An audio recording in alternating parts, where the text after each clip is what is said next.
ارشاد فرمایا الم تر ان اللہ یسجد لہ من فی السماوات و من فی الارض، کیا تم نے نہیں دیکھا کہ اللہ کے لیے سجدہ کرتے ہیں جو آسمانوں میں ہیں اور جو زمین میں ہیں، والشمس والقمر والنجوم والجبال والشجر والدواب وکثیر من الناس، اور سورج اور چاند اور ستارے اور پہاڑ اور درخت اور چوپائے اور بہت سارے آدمی، وکثیر حق علیہ العذاب، اور بہت سارے وہ ہیں جن پر عذاب مقرر ہو چکا ہے، ومن یہن اللہ فما لہ من مکرم، اور جسے اللہ ذلیل کر دے اسے کوئی عزت دینے والا نہیں۔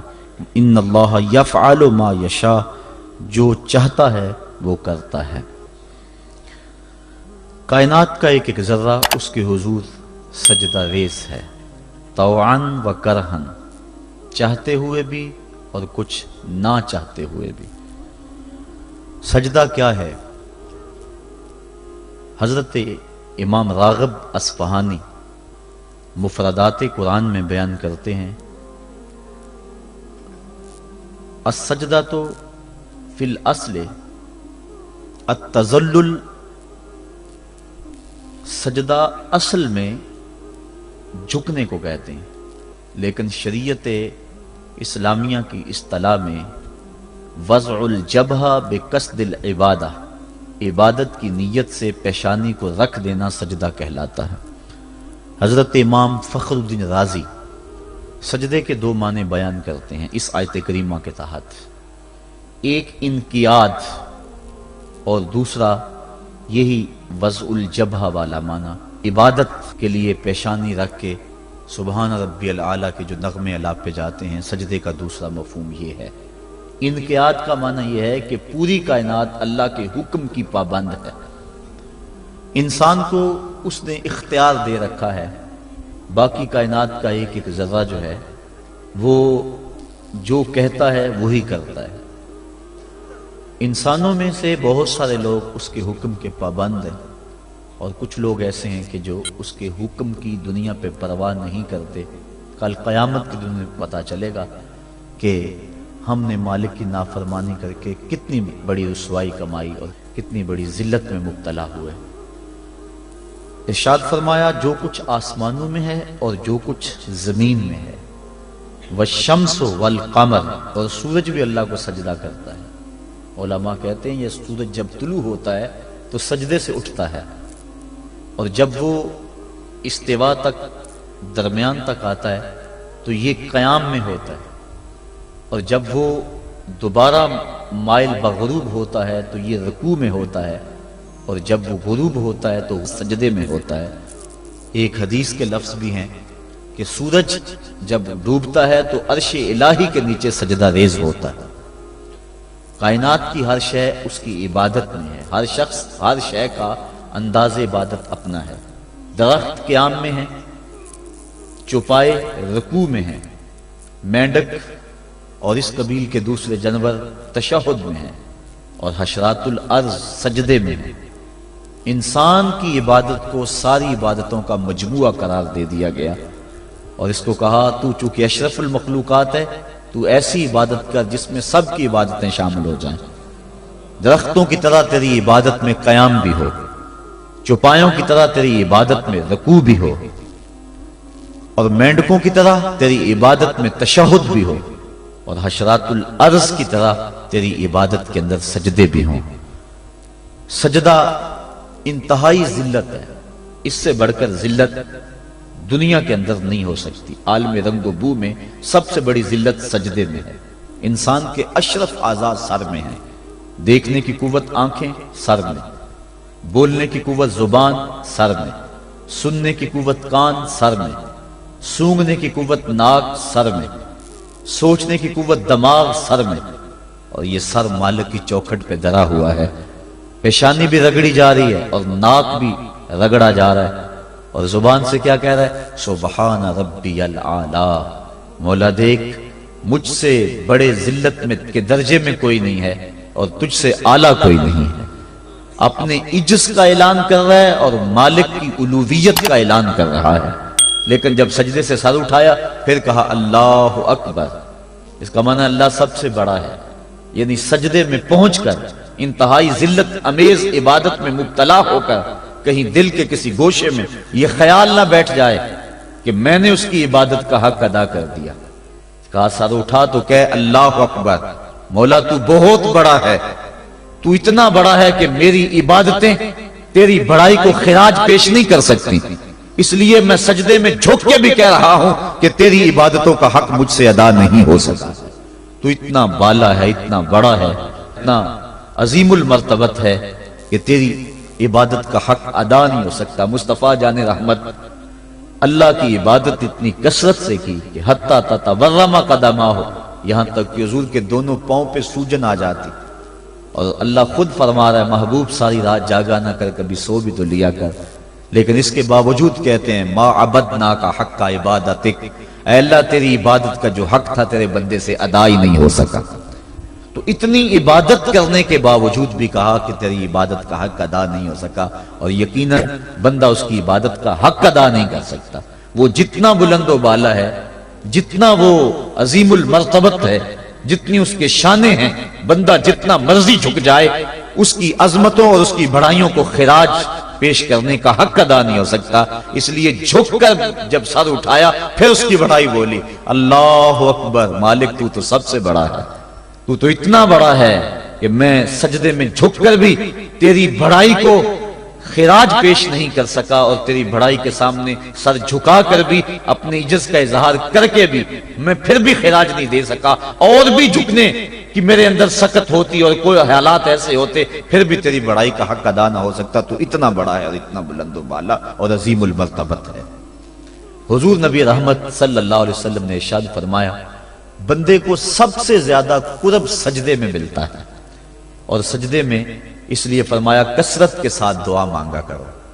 اور ایک روایت کے لفظ ہیں کہ جب بنی آدم اولاد آدم سجدے میں سر رکھ کے سبحان ربی العالی کے نغمے الاپتی ہے تو شیطان پیٹتا ہے، روتا ہے، چیختا ہے کہ مجھے سجدے کا حکم دیا گیا اور میں نے انکار کر کے اللہ کی ناراضگی مول لے لی اور جہنم کا حقدار بنا، اور اس کو سجدے کا حکم دیا اور اس نے سجدہ کر کے اللہ کی رضا حاصل کر لی اور جنت کا حقدار بن گیا۔ شیطان کو ایک سجدے کا حکم دیا گیا تھا لیکن اس نے اس ایک سجدے سے بھی انکار کر دیا۔ فرشتوں کو ایک سجدے کا حکم دیا گیا تھا لیکن انہوں نے 2 سجدے کیے۔ یہ جو ہم بھی نماز پڑھتے ہیں ارشاد ہے ورکعوا واسجدوا، رکوع کرو اور سجدہ کرو، تو اسی طرح کا حکم ورکعوا ہے اور اسی طرح کا حکم واسجدوا ہے، رکوع کرو اور سجدہ کرو۔ رکوع ہم 1 کرتے ہیں، سجدے 2 کرتے ہیں، یا تو پھر رکوع بھی 2 کیا کریں یا پھر سجدہ بھی 1 کیا کریں، چونکہ امر ہے امر، اور امر تکرار کا تقاضا نہیں کرتا اور نہ اس کا احتمال رکھتا ہے۔ میں آپ کو ایک بات کہوں تو ایک مرتبہ آپ اس کو تسلیم کر لیں جو امر کی تعمیر ہوگی، تو امر تکرار کا تقاضا نہیں کرتا، تو کہا گیا سجدہ کرو تو 1 سجدہ کرنا واجب تھا لیکن ہم سجدے 2 کرتے ہیں۔ تو علماء کہتے ہیں کہ جب فرشتوں نے سجدے میں پیشانی رکھی اور سبحان ربی العالی کے نغمے الاپے اور سجدے سے سر اٹھایا، دیکھا کہ ایک اکڑا کھڑا ہے، پھر دوبارہ سجدے میں سر رکھ کے سبحان ربی العالی کہنا شروع کر دیا، میرے مالک تیرا شکر تو نے ہمیں سجدے کی توفیق عطا فرما دی۔ اس لیے سجدے 2 ہو گئے اور رکوع 1 رہا۔ سجدہ انتہائی ذلت ہے اور عبادت کا انتہائی درجہ ہے۔ سجدے میں سر رکھ کے جو دعا مانگی جائے اللہ اس دعا کو رد نہیں کرتا۔ شیطان نے اللہ کے روبرو اس کی عزت کی قسم کھا کے کہا مجھے تیری عزت و جلالت کی قسم، میں تیرے بندوں کو تیرے تک نہیں پہنچنے دوں گا، ان کے دائیں سے آؤں گا، ان کے بائیں سے آؤں گا، ان کے آگے سے آؤں گا، ان کے پیچھے سے آؤں گا، ان کی چاروں سمتیں گھیر لوں گا اور ان کو تیرے تک نہیں پہنچنے دوں گا۔ حضور فرمایا ظالم 2 رستے بھول گیا، کوئی بندہ سجدے میں پیشانی رکھ کے اس کو پکارتا ہے تو مالک اس کو بھی رستہ عطا فرما دیتا ہے، اور کوئی ہاتھ اٹھا کے دعا مانگتا ہے تو مالک اس کی بھی رد نہیں فرماتا، بلکہ حدیث کے لفظ ہے ان ربکم حیی کریم یستحیی من عبدہ اذا رفع یدیہ ان یردہما صفرا، تمہارا رب سخی بھی ہے، زندہ بھی ہے، کریم بھی ہے۔ بندے جب اس کے سامنے ہاتھ پھیلا کے دعا مانگتے ہیں اللہ فرماتا ہے مجھے شرم آتی ہے ان کے اٹھے ہوئے ہاتھوں کو خالی کیسے موڑ دو۔ تو بندے اس کے حضور جب مانگیں، مطالبہ کریں تو مالک بندوں کی دعاؤں کو قبول کرتا ہے۔ تو یہ دو راستے کھلے ہوئے ہیں، ہاتھ اٹھا کے دعا مانگیں یا سجدے میں سر جھکا کے دعا مانگیں، تو مالک اپنے بندوں کی دعا کو قبول فرماتا ہے، شرف قبولیت بخشتا ہے۔ سجدہ بندگی کا اظہار ہے، اور انسان جتنے مرضی مرتبہ کمال پہ پہنچ جائے اس کے لیے اعزاز یہ ہے کہ وہ بندہ ہو۔ حضور معراج کی قربت خاص میں جب پہنچے اور مالک نے اپنے محبوب سے پوچھا بما اشرفک یا احمد، پیارے بتا تجھے کس چیز سے نوازا جائے، تو اس قرب خاص میں محبوب نے کیا انتخاب کیا اور کس چیز کا مطالبہ کیا؟ حضرت امام غازی نے لکھا، اور بھی علماء نے، ملا جیون تفسیرات احمدیہ میں لکھتے ہیں کہ حضور نبی رحمت صلی اللہ علیہ وسلم نے اس قرب خاص میں اللہ کی بارگاہ میں عرض کی بنسبتی الیک شرفنی بالعبودیہ، اے اللہ ساری زندگی سجدوں میں پیشانی رکھ کے میں کہتا رہا ہوں کہ تو میرا اللہ ہے، آج تو بھی تو کہہ دے کہ تو میرا بندہ ہے، تو مجھے بندہ کہہ کے پکار دے۔ بندگی میں جو مزہ ہے بندے کے لیے اس سے بڑا اور کوئی اعزاز ہو ہی نہیں سکتا۔ حضرت غوث اعظم شیخ عبد القادر جیلانی رحمۃ اللہ تعالی علیہ فرماتے ہیں کہ ولایت میں سب سے کمال مرتبہ جو بندے کو نصیب ہوتا ہے وہ مقام بندگی ہے۔ بندگی وہ دولت ہے کہ جو بندے کو کائنات کی قوتوں کے سامنے سینہ سپر ہونے کی قوت دیتی۔ جب خدا کے سامنے بندہ جھک جاتا ہے تو پھر کسی اور کے آگے نہیں جھکتا۔ یہ درس ہے توحید کا، یہ سبق ہے سجدے کا۔ اللہ کو سجدہ کرنے والا کسی اور کے آگے پیشانی نہیں جھکا سکتا، اور اگر کوئی اللہ کو بھی سجدے کرتا ہے اور کسی اور کے آگے بھی پیشانی جھکاتا ہے تو اس نے سجدے کی روح کو سمجھا ہی نہیں ہے۔ توحید کے دامن میں آباد ہونے والا کائنات کی ہر شے سے بے خوف ہو جاتا ہے۔ حضرت شیخ سعدی شیرازی فرماتے ہیں میں روح جنگل میں کھڑا تھا، ایک آدمی شیر کے اوپر سوار ہوا، ہاتھ میں سانپ کا کوڑا پکڑا ہے، میرے پاس آ کے رک گیا، میں ڈر گیا، مجھے کہنے لگا سعدی ڈر گئے ہو؟ میں نے کہا بات ہی ڈرنے کی ہے۔ کہنے لگا سعدی تو خدا کا ہو جا، خدا کی خدائی تیری ہو جائے گی۔ اللہ کے حضور جھکنے والا دنیا کے سامنے کھڑا ہو جاتا ہے، اس کو یہ سجدہ کائنات کے سامنے درس قیام دیتا ہے۔ جنگل کا بادشاہ شیر ہوتا ہے، اور جو جانور کمزور بھی اس بادشاہ کے قرب میں رہتے ہیں وہ جنگل کے بڑے بڑے جانوروں کو بھی خاطر میں نہیں لاتے۔ کیوں؟ ان کے اپنی ذات میں تو اتنی قوت نہیں ہوتی، لیکن انہیں اس شے کا احساس ہوتا ہے کہ میں جس کی صحبت میں رہ رہا ہوں وہ اس جنگل کا بادشاہ ہے، اس کی قوت کا لوہا سارے مانتے ہیں، اور اس کے قرب میں رہنے والے، اس کی گود میں رہنے والے کسی اور کو خاطر میں نہیں لاتے، اور کسی کا خوف ان کے سینے میں پیدا نہیں ہوتا۔ تو جو مالک کو ماننے والے ہیں، توحید کے دامن میں پناہ لینے والے ہیں، لا خوف علیہم ولا ہم یحزنون، کائنات کی کسی شے سے نہیں ڈرتے۔ بلکہ مفسرین نے فرمایا یہ جو قرآن مجید میں آتا نا اتقوا اللہ، اس کا معنی اللہ سے ڈر جاؤ، اتقوا کا معنی ڈر جاؤ، لیکن اس کی نسبت اگر اور ہوگی، اس کا مفعول کوئی اور ہوگا تو پھر ڈرنے کا مفہوم نہیں ہوگا۔ اتقوا اللہ قرآن میں لفظ موجود ہے، اتقوا النار اس کا معنی یہ نہیں کریں گے آگ سے ڈر جاؤ، جبکہ لفظ تو وہی ہے اتقوا اللہ، اللہ سے ڈر جاؤ۔ اتقوا النار اس کا معنی ہونا چاہیے آگ سے ڈر جاؤ۔ جو لوگ لفظی ترجمہ کرنے بیٹھ جاتے ہیں اور شریعت کے مزاج سے آگاہ نہیں ہوتے، وہ ترجمہ القرآن میں بڑی غلطیاں کرتے ہیں۔ اس لیے ہر کس و ناکس کا ترجمہ نہیں پڑھنا چاہیے، دیکھنا چاہیے کہ قرآن کی روح کو اور منشا کو اور شریعت کے مزاج کو کس نے سمجھا ہے۔ تو اتقوا اللہ کا معنی اللہ سے ڈر جاؤ، اتقوا النار وہی معنی ہونا چاہیے آگ سے ڈر جاؤ، لیکن علماء کہتے ہیں، مفسرین نے اس کی تصریح کی ہے، فرماتے ہیں جب اتقوا النار کہیں گے تو اس کا معنی یہ نہیں ہوگا کہ آگ سے ڈر جاؤ، اس کا معنی ہوگا آگ سے بچ جاؤ۔ اتقوا اللہ کا معنی اللہ سے ڈر جاؤ، اتقوا النار کا معنی آگ سے بچ جاؤ۔ لفظ وہی ہے لیکن مفعول کے بدلنے سے مفہوم بدل گیا، اس لیے کہ جو مومن ہے وہ اللہ کے علاوہ کسی سے نہیں ڈرتا، اس کے سینے میں کسی کا خوف نہیں پنپ سکتا۔ حقوق اولاد کے حوالے سے میں نے گفتگو کے اندر کہا تھا، جو افراد موجود ہوں گے اس جمعہ میں انہیں اچھی طرح یاد ہوگا کہ ہم بچوں کی جب تربیت کرتے ہیں تو ان کے نفسیات کا ہمیں لحاظ رکھنا ہوگا۔ بعض کا بچہ رو رہا ہوتا ہے، ماں نے اس کو چپ کرانا ہوتا ہے، کوئی ضروری کام ہوتا ہے، بچہ چپ نہیں کرتا تو ماں اس کو چپ کرانے کے لیے بڑے جتن کرتی ہے. تو بعض کا ایسا ہوتا ہے کہ بچے کو چپ کرانے کے لیے ماں جلدی سے اس کو اپنی چھاتی سے چمٹا لیتی ہے اور کہتی ہے بچہ چپ کرو بلی آ گئی. میں کہا کرتا ہوں کہ یہ بچے کی نفسیات پہ بہت بڑا حملہ ہے اور بچے کو بزدل بنایا گیا ہے. جو بچپن میں جس بچے کو بلی سے ڈرایا گیا بڑا ہو کر وہ شیر کا مقابلہ نہیں کر سکتا. تو بچے کے نفسیات کے اندر یہ شے بچپن میں ہی ڈالی جائے کہ اللہ کے علاوہ کسی کا خوف اس کے سینے میں پنپنے ہی نہ پائے. یہ ہے تربیت جو ہم اپنی اولاد کی کریں. اور ایک یہ تربیت ہے جو اہل ایمان کی محمد عربی نے کی تھی. 313 ہو کے جبر کی قوتوں کے خلاف کھڑے ہو گئے. جب عمیر نے جا کے رپورٹ دی نا ابو جہل کو کہ وہ تو 3 اونٹ کھا سکیں گے اور 300 سے کچھ کم اور کچھ زیادہ ان کی تعداد ہے، اس سے زیادہ نہیں ہے، میں خوب وادیاں دیکھ آیا ہوں، میں خوب ٹیلے دیکھ آیا ہوں. تو ابو جہل نے سنادید قریش کو بلا کر کہا عمیر کی رپورٹ سنو کتنی حوصلہ افزا ہے. صبح لڑائی کی نوبت نہیں آئے گی، صبح تو رسیاں کٹھی کرو اور جکڑ جکڑ کے مسلمانوں کو اونٹوں کی پشتوں پہ باندھ لیں گے اور پھر سینے حرم میں جا کے کعبۃ اللہ کی دیواروں کے ساتھ باندھ دیں گے. لوگوں کو تماشا دکھایا کریں گے کہ یہ نیا دین لے کر آئے تھے اور یہ ان کا کیا حال ہے. جب اس نے رعونت بھرے اتنی زبان سے یہ جملے نکالے تو عمیر جو سارا منظر اپنی آنکھوں سے دیکھ کر آیا تھا، ابن حشام میں لفظ موجود ہیں، اس نے کہا وَلَٰكِنْ رَأَيْتُ يَا مَعْشَرَ قُرَيْشٍ الْبَلَايَا تَحْمِلُ الْمَنَايَا.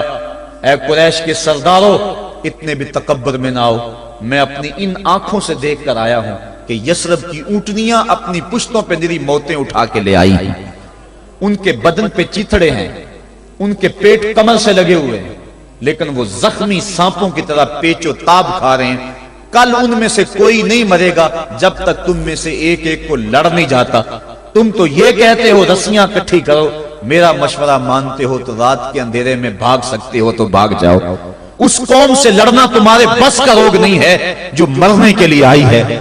اتنی بڑی قوت کو دیکھ کر ان کے سینے میں خوف پیدا نہیں ہوا، بلکہ آپ جانتے ہیں بدر کی تاریخ گواہ ہے کہ 2 گھوڑے تھے. ایک روایت میں صرف ایک گھوڑا تھا، 6 زرہیں تھیں، 8 تلواریں تھیں، 70 اونٹ تھے. اور جن کے پاس تلواریں نہیں تھیں انہوں نے کھجوروں کے ڈنڈے توڑ لیے اور ہواؤں میں لہرانے شروع کر دیے. جب یہ ملکوتی قافلہ مدینے سے باہر نکل رہا تھا، دکانوں پہ یہودی عیسائی بیٹھے تھے. انہوں نے کہا مسلمانوں کس بل بوتے پہ جا رہے ہو، کس برتے پہ جا رہے ہو، کون سا آسرا ہے تمہارا، آلات حرب و ضرب تو تمہارے پاس موجود نہیں. اتنی بڑی قوت سے ٹکرانے جا رہے ہو جو کیل کانٹے سے اور اسلحے سے آلات حرب و ضرب سے لیس ہو کے آئی ہے. تم مقابلہ کیسے کر پاؤ گے، کس بل بوتے پہ جا رہے ہو. حضور کملی اوڑے ساتھ ساتھ چل رہے تھے. صحابہ نے اشارہ کر کے کہا نہ تیغ و تیر پر تکیا، نہ خنجر پر نہ بالے پر، بھروسہ ہے تو اس سادی سی کالی کملی والے پر.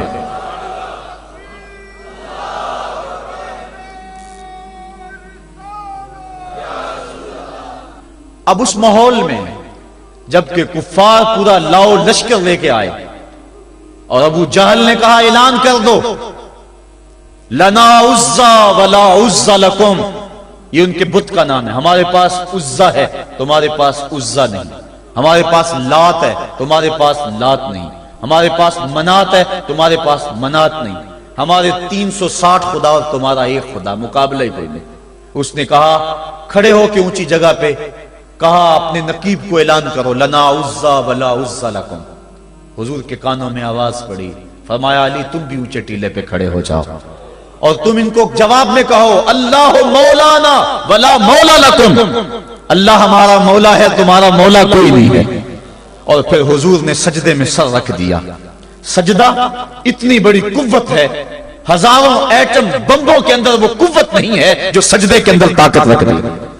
آج دنیا سے ہم ڈر رہے ہیں اس لیے کہ ہمارے سجدے چھن گئے ہیں، ہمارے سجدوں کی آبرو چھن گئی ہے، ہمارے سجدوں میں وہ حرارت اور گرمی نہیں رہی، وہ رقت اور وہ نرمی نہیں رہی. بدر کا میدان ہے، 1000 کا لشکر جرار مقابلے میں ہے اور وہ پورے لاؤ لشکر کے ساتھ ناز و تفاخر کے اندر مسلمانوں کو ملیا میٹ کر دینے کے جذبوں سے دانت پیس رہے ہیں کہ آج مسلمانوں کو کچا چبا دیں گے. مسلمانوں کے ساتھ پاس صرف 8 تلواریں اور ان کے بطن میں کھانے کے لیے کچھ نہیں. جس کھجور کو چوس کے روزہ رکھتے ہیں اسی کھجور کو چوس کے روزہ افطار کرتے ہیں. یہ حالت مسلمانوں کی، بدن پہ چتھڑے لگے ہوئے کپڑے ہیں، عجیب حالت ہے. پھر کون سا آسرا تھا جو مسلمانوں کے کام آیا؟ مصطفیٰ کریم نے مسجد عریش میں سجدے میں پیشانی جھکا دی. حضرت ابو بکر صدیق رضی اللہ تعالیٰ عنہ فرماتے ہیں میں حضور کے ساتھ تھا، ساری رات مصطفیٰ روتے رہے، آنکھوں میں آنسو ہیں.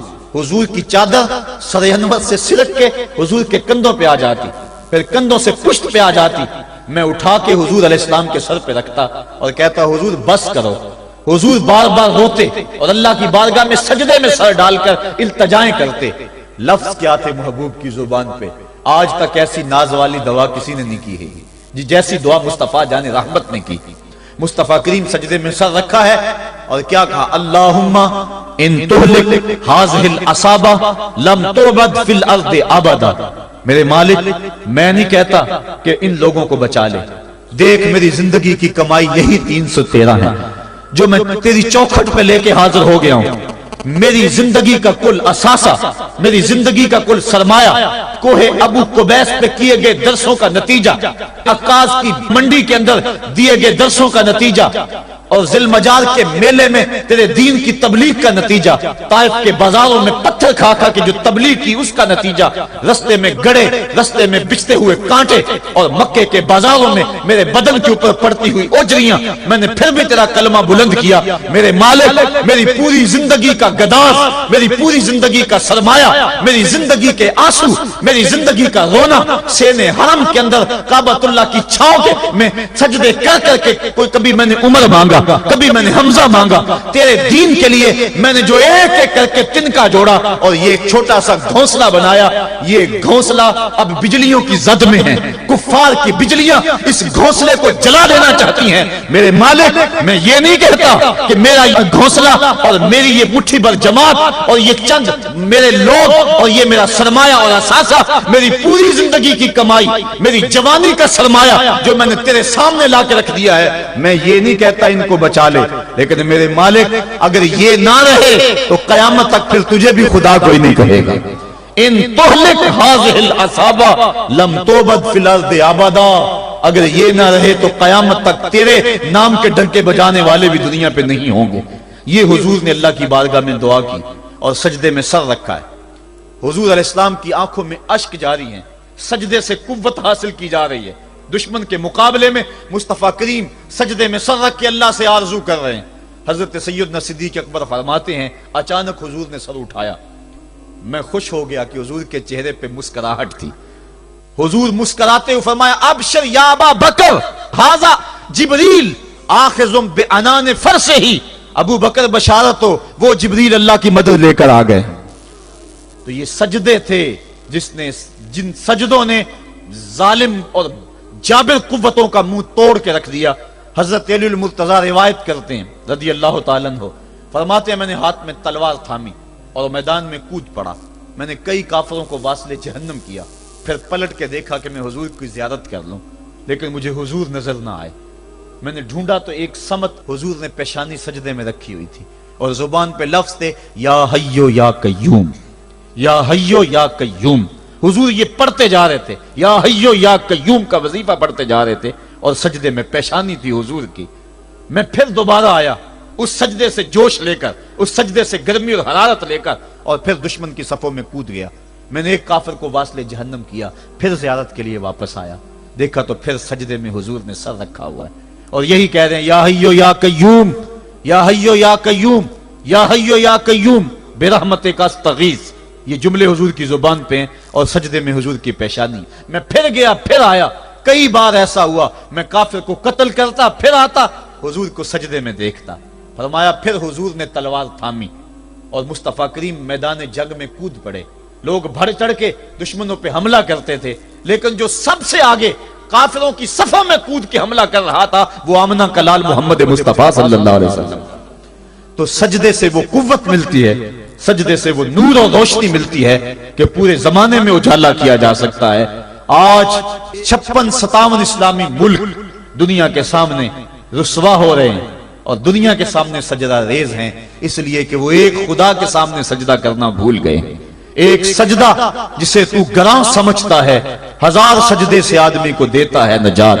آؤ اس کے حضور جھکو، اس کے حضور جھکنے والا کسی کے آگے نہیں جھکتا، سجدہ اس کو قوت دیتا ہے، تو راز کن فکاں ہے، اپنی آنکھوں پر آیاں ہو جا، خودی کا راز نہ ہو جا، خدا کا ترجمہ ہو جا، خودی میں ڈوب جا غافل، یہ سر زندگانی ہے، نکل کر حلقہ شام و سحر سے جاویداں ہو جا، گزر جا بن کے سیلے تندرو کوہ بیاباں سے، گلستان راہ میں آئے تو جوئے نغمہ خواں ہو جا۔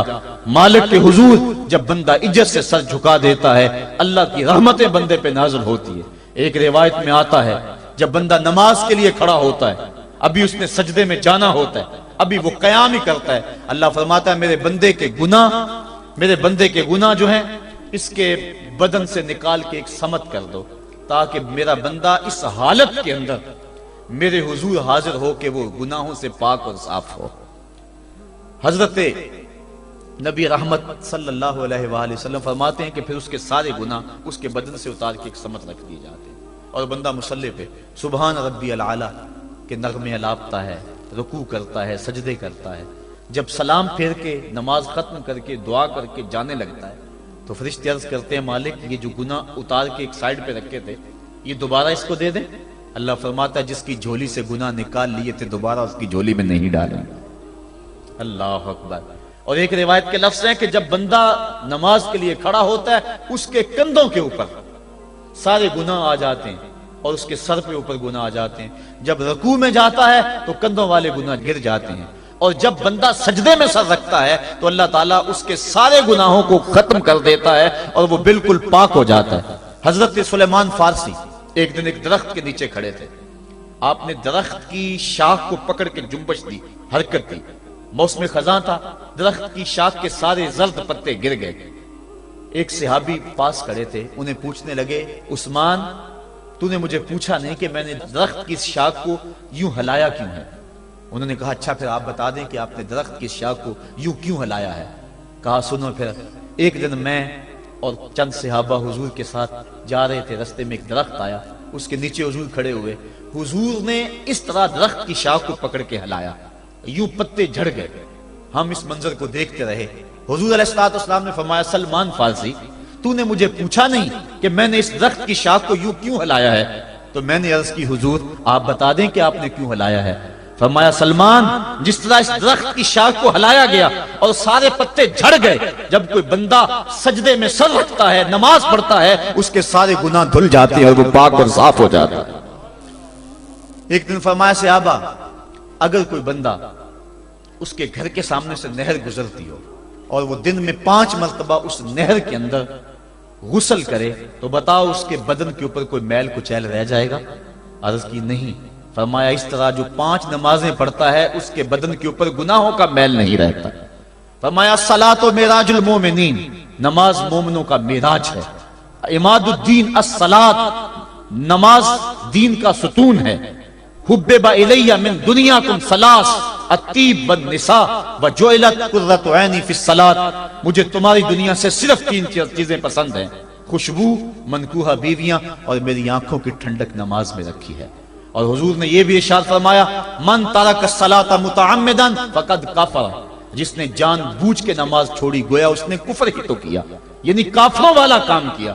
حضرت امام فخر الدین رازی نے تفسیر کبیر میں لکھا حافظوا علی الصلوات والصلاۃ الوسطی، اس آیت کریمہ کے تحت ایک عورت مدینے کی گلیوں میں چیخ رہی ہے اور کہنے لگی مجھے حضور کے در کا پتہ بتاؤ۔ حضور کی چوکھٹ کا پتہ بتلایا گیا، وہ حاضر ہوئی، آقا کریم صلی اللہ علیہ وسلم کی خدمت میں عرض کی حضور میرا خامد سفر پہ گیا ہوا تھا اور میں نے اس کی عدم موجودگی کے اندر زنا کر لیا، حمل ٹھہر گیا اور جو بچہ پیدا ہوا میں نے مارے شرم کے اس بچے کو سرکے کے مرتبان میں ڈال دیا اور پھر اسی سرکے سے میں لوگوں کو فروخت کرتی رہی ہوں۔ اب جب کہ میرا ضمیر جاگا ہے میں آپ کی خدمت میں حاضر ہوئی، مجھے بتایا جائے کہ میرے گناہ کا بھی کوئی کفارہ ہے۔ حضور نے ارشاد فرمایا جو تو نے زنا کیا ہے اس کی سزا رجم ہے کیونکہ تو شادی شدہ ہے، اور جو تو نے بچے کو قتل کیا ہے قتل کی سزا قتل ہے، اور جو تو نے سرکہ بیچا ہے فقد ارتکبت کبیرہ، تو نے کبیرہ گناہ کیا ہے، اس کی سزا تو قیامت کے دن پائے گی۔ اس کے بعد حضور فرمایا ان تینوں گناہوں کی یہ سزا ہے، لیکن جس طرح تو گھبرائی ہوئی آئی تھی میں تو یہ سمجھا تھا شاید تیری نماز اثر قضا ہو گئی ہے۔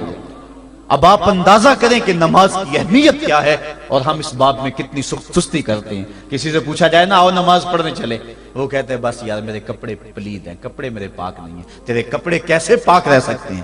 تو اللہ کے حضور جھکنا نہیں جانتا، تیرے کپڑے بھی پلید ہیں، تیرا دل بھی پلید ہے، تو اس کے حضور جھک کے تو دیکھ، تن بھی ستھرا کر دے گا، تیری روح کو بھی پاکی دے دے گا، تیرے قلب کو بھی طہارت بخش دے گا۔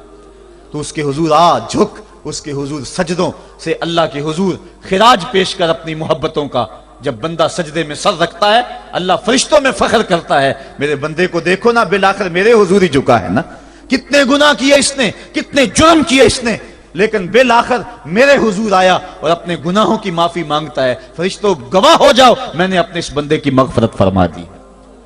تو اللہ کے حضور نماز پڑھنے والا، بلکہ ایک روایت مسند امام احمد بن حنبل میں موجود ہے، حضور فرمایا جب بندہ نماز کے ارادے کے لیے اٹھتا ہے اور وضو کرنے کے لیے، جب پانی کا پہلا قطرہ چلو پہ لیتا ہے، جو ہی اس کے بدن سے وضو کا پانی چھوتا ہے اللہ اس کے گناہوں کو معاف فرما دیتا ہے۔ جس نماز کے قصد کے لیے اٹھیں اور وضو کریں اور پانی چھوتے ہی گناہ معاف ہو جائیں، اگر اس نماز کا اعلیٰ درجہ سجدہ کر لیا جائے تو پھر مالک کی کتنی رحمت نازل ہوگی۔ یہ کتنی بڑی دولت ہے، یہ کتنا بڑا سرمایہ ہے جس سے ہم لوگ محروم رہ جاتے ہیں۔ آؤ اللہ کی رحمتیں سجدے میں ڈھونڈے، سجدے میں پیشانی رکھ کے جب ہم اس کی رحمت کو مانگیں تو وہ مالک ہمارے اوپر رحمتیں نازل کرے گا۔ آج پوری دنیا کے اوپر مسلمانوں کے ساتھ جو حالات ہیں وہ کسی سے مخفی نہیں۔ کوئی کہتا ہے کہ معاشی طور پہ مسلمان کمزور ہیں، اس وجہ کو بھی میں تسلیم کرتا ہوں۔ مسلمان کے پاس آلات حرب و ضرب بھی موجود نہیں ہیں، اس وجہ کو بھی تسلیم کر لیا جائے۔ سیاسی طور پہ مسلمان کمزور ہیں، اس وجہ کو بھی تسلیم کر لیا جائے۔ یہ ساری وجہیں اپنی جگہ پہ، لیکن یہ بھی تو سنو مسلمانوں کی تعداد اس وقت 1.40 کروڑ ہے۔ افرادی قوت اتنی کبھی بھی مسلمانوں کی نہیں ہوئی تھی۔ اس وقت مسلمانوں کے پاس ایٹمی طاقت موجود ہے، اتنی قوت عسکری کبھی بھی مسلمانوں کے پاس نہیں ہوئی تھی۔ 56 اسلامی ملک ہیں جن میں قیمتی معدنیات سے اور تیل کی دولت سے اور سونے کی قیمتی معدنیات سے یہ مسلمان مالا مال ہیں۔ کیا کچھ نہیں ہے جو مسلمانوں کے پاس نہ ہو، لیکن ایک دولت چھن گئی مسلمانوں کے پاس، وہ سجدے کی آبرو، وہ سجدے کی عزت، وہ پیشانی رکھ کے اس رب کو پکارنا جو سب سے اعلیٰ ہے، جو سب سے بالا ہے، جس نے موسیٰ کے فرعون کو نیل کی موجوں میں ڈبو دیا۔ کیا پوری امت مسلمہ 1.40 کروڑ انسان سجدے میں سر رکھ کے سبحان ربی الاعلیٰ کے نغمے آلاپ کے اپنے رب سے گزارش کریں اور اپنی امت کا رونا روئیں؟ کشمیر میں لٹتی ہوئی جوانیاں اور قدس کے اندر بہتا ہوا خون، شبرغان سے لے کر کابل و قندھار تک اور موصل سے لے کر تقریب تک مسلمان کے اوپر جو ظلم و تشدد ہو رہے ہیں، اپنے رب کے حضور اس کا دکھڑا سنائیں اور اپنے مالک کو کہیں میرے مالک ہم لٹ گئے، ہم کٹ گئے، ہم پٹ گئے، اسلحے بھی موجود، افرادی قوت بھی موجود، سیاسی طاقتیں بھی موجود، لیکن اس کے باوجود مسلمان دبتا چلا جا رہا ہے۔ اسی کشتی کو ہے خوف تلاطم صدحیف منہ موڑ دیے تھے جس نے بڑھتے ہوئے طوفانوں کے، جو 300 ہو کر جرت اور وہ طاقت اور وہ عظیمت کی داستانیں رقم کرتے ہیں کہ مالک تو بھی اس دن کو یوم فرقان کہہ کے پکارتا ہے۔ آج وہ امت بیچ منجدار کے اس امت کی کشتی ہچکولے کھا رہی ہے۔ ہماری فریاد، ہمارا استغاثہ تیرے سے ہے، میرے مالک ہمارا کھویا ہوا وقار بحال کر دے اور اس امت کو اس مرتبہ کمال تک پہنچا دے جس مرتبہ کمال تک یہ امت پہلے پہنچی تھی، اور ان کا کھویا ہوا وقار بحال کر دیا جائے۔ آج بھی ہم اگر سجدوں سے اپنے رب کو منا لیں اور وہ روٹھا ہوا رب آج بھی ہماری مدد کے لیے آ جائے تو پھر کوئی قوت، کوئی طاقت ہمیں نہیں لتاڑ سکتی۔